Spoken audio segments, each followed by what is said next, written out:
네, 안녕하세요. 연세대학교 치과대학병원 소아치과에 근무하는 송재선입니다.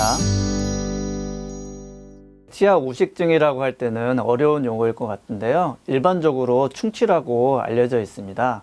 충치라는 것이 음식물을 먹을 때 음식물에 있는 단 것과 이런 것들을 이제 세균이 그거를 이제 음식을 먹고 산을 생성을 하게 되는데, 그 산이 치아를 공격을 해서 무기질, 미네랄 이런 것들을 빼내고 결국은 치아가 삭거나 혹은 치아에 구멍이 나는 현상을 말하는 것이죠. 치아 우식증을 검사하는 방법은 가장 쉽게 눈으로 보는 방법입니다. 그래서 눈으로 봤을 때 색깔이 검게 됐다든지 아니면 갈색으로 변하게 되면 치아 우식증을 의심할 수 있겠고요.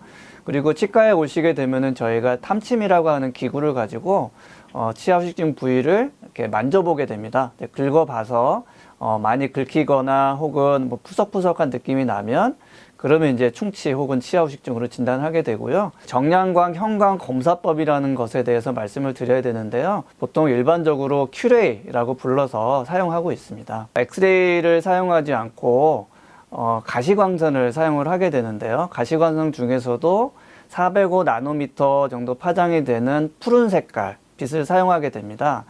푸른 색깔 빛을 사용해서 치아를 비추게 되면 치아에 붙어 있는 세균들 혹은 충치 일으키는 세균들이 그 파란색 빛을 흡수를 해서 붉은 색깔 반사광을 나타내게 되거든요.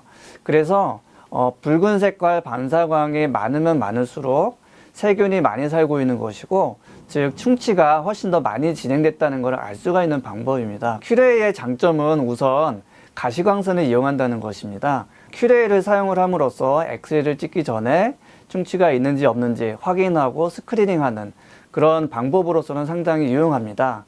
또 어떠한 경우에는 엑스레이를 사용하지 못하는 경우, 예를 들면 아주 협조가 어려운 그런 어린아이거나 혹은 장애인에 있어서는 엑스레이 촬영하기가 힘들기 때문에 이러한 경우는 이 큐레이가 사용되기도 하고요. 떼온 것 주변에 다시 충치가 생기는 2차 우식증이라고 하는데, 이러한 2차 우식증을 보는 데는 아무래도 엑스레이 가지고는 한계점이 있고, 큐레이로 봤을 때 떼온 부분과 그리고 그 주변에 충치가 생기는 부분이 보다 명확하게 볼 수가 있기 때문에 이러한 부분에 있어서는 큐레이가 상당히 유용하다라고 볼 수가 있겠습니다. 그리고 2021년 6월 1일자부터 만 5세에서 12세에 해당이 되는 연령에 있어서는 건강보험이 적용이 되고 있습니다. 양치질이 잘 안 되는 아이 같은 경우에 어디 부위가 양치질이 잘 안 되는지 큐레이로 보게 되면 보다 명확하게 잘 알 수가 있거든요. 그래서 양치질 교육하는데 소아치과에서는 매우 유용하게 사용하고 있고,